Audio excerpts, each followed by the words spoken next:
ॐ नमो भगवते वासुदेवाय। नवमः स्कन्धः अथ द्वाविंशोऽध्यायः। श्रीशुक उवाच मित्रेयुश्च दिवो दासात् च्यवनस्तत्सुतो नृप। सुदासः सह देवोऽथ सोमको जन्तुजन्मकृत्। तस्य पुत्रशतं तेषां यवीयान् पृषतः सुतः। द्रुपदो द्रौपदी तस्य धृष्टद्युम्नादयः सुताः। धृष्टद्युम्ना धृष्टकेतुर्भार्म्याः पञ्चालका इमे। योजमीढसुतो ह्यन्यऋक्षः संवरणस्ततः।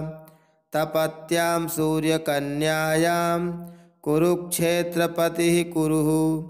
परीक्षित्सुधनुर्जह्नुर्निषधाश्वः कुरोः सुताः। सुहोत्रो भूत्सुधनुषश्च्यवनोऽथ ततः कृती। वसुस्तस्योपरिचरो बृहद्रथमुखास्ततः। कुशाम्बमत्स्यप्रत्यग्र चेदिपाद्याश्च चेदिपाः। बृहद्रथात् कुशाग्रो भूदृषभस्तस्य तत्सुतः। जज्ञे सत्यहितोपत्यं पुष्पवांस्तत्सुतो जहुः।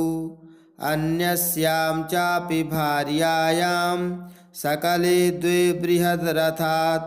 ते मात्रा बहिरुत्सृष्टे जरया चाभिसन्धिते। जीवजीवेति क्रीडन्त्या जरासन्धोऽभवत्सुतः। ततश्च सह देवोऽभूत् सोमापिर्यच्छ्रुतस्रवाः। परीक्षिदनपत्योऽभूत् सुरथो नाम जाह्नवः। ततो विदुरथस्तस्मात् सार्वभौमस्ततोऽभवत्।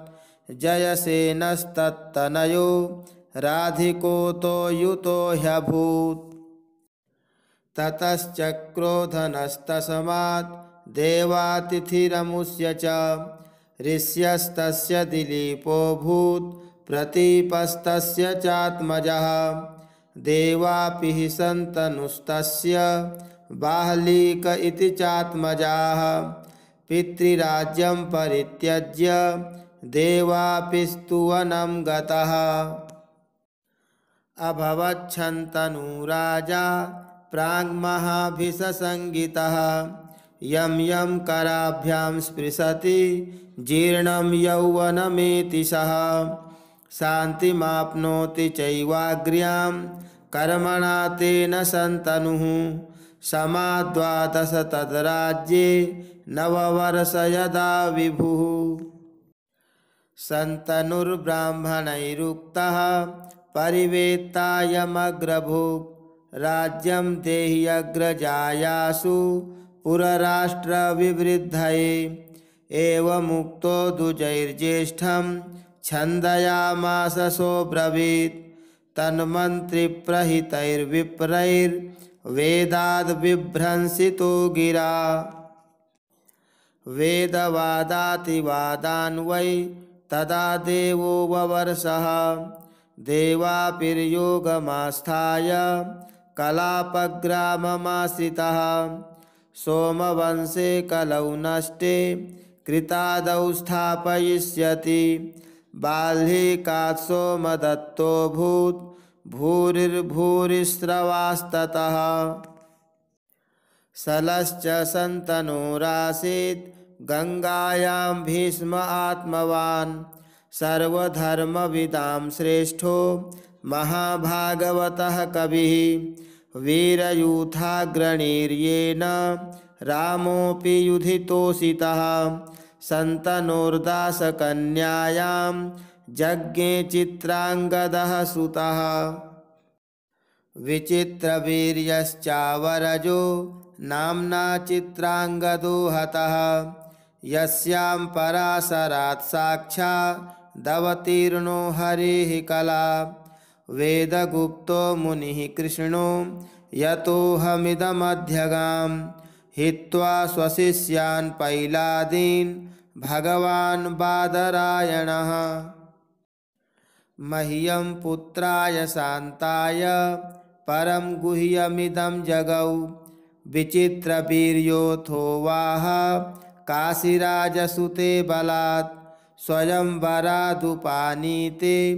अम्बिकां बालिके उभे तयोरासक्तहृदयो गृहीतो यक्ष्मणामृतः क्षेत्रे प्रजस्य वै भ्रातुर्मात्रोक्तो बादरायणः धृतराष्ट्रं च पाण्डुं च विदुरं चाप्यजीजनत् गान्धार्यां धृतराष्ट्रस्य यज्ञे पुत्रशतं नृप तत्र दुर्योधनो ज्येष्ठो दुःशला चापि कन्यका शापान्मैथुनरुद्धस्य पाण्डोः कुन्त्यां महारथाः जाता धर्मानिलेन्द्रेभ्यो युधिष्ठिरमुखास्त्रयः नकुलः सहदेवश्च माद्र्याम्ना सत्यदस्रयोः द्रौपद्यां पञ्चभ्यः पुत्रास्ते पितरो भवन् युधिष्ठिरात् प्रतिविन्ध्यः श्रुतसेनो वृकोदरात् अर्जुनाच्छ्रुतकीर्तिस्तु शतानीकस्तु नाकुलिः सहदेवसुतो राजन् श्रुतकर्मा तथा परे युधिष्ठिरात्तु पौरव्यां देवकोऽथ घटोत्कचः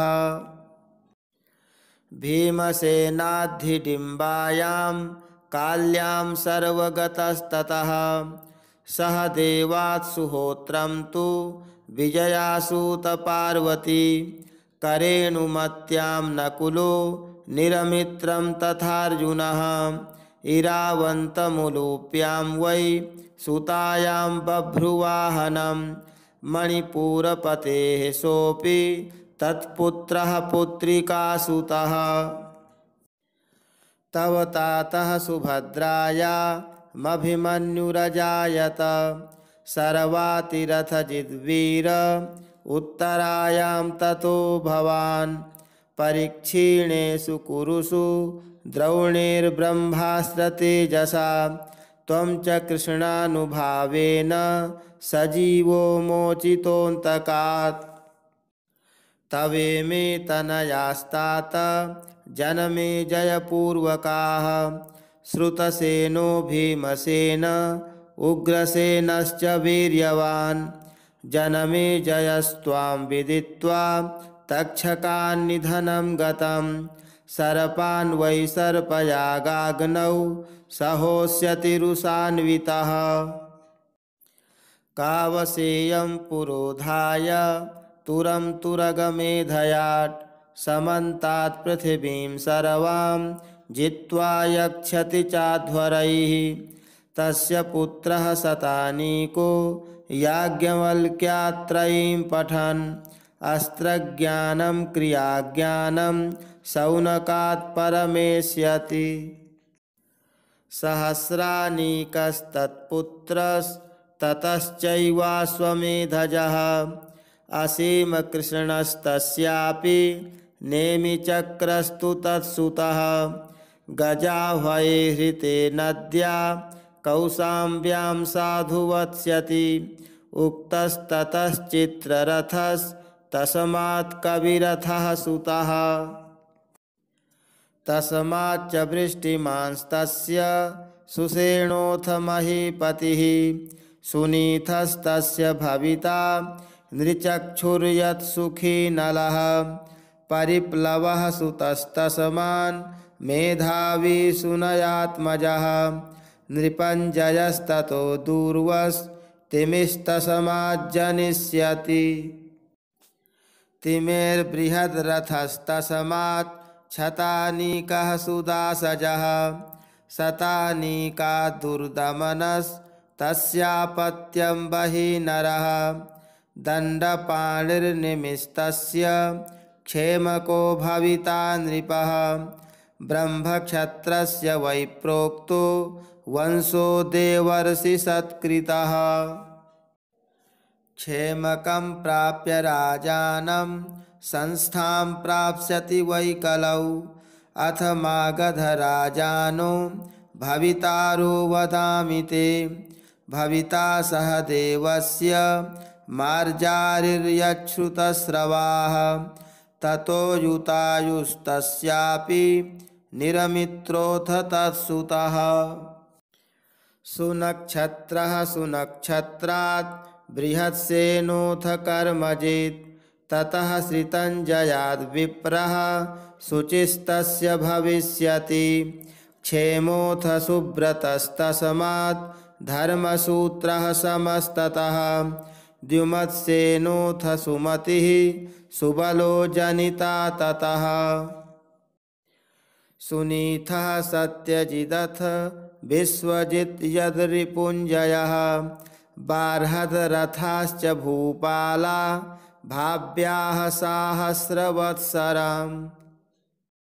ॐ जय जय श्रीमद्भागवते महापुराणे पारमहंस्यां संहितायां नवमस्कन्धे द्वाविंशोऽध्यायः।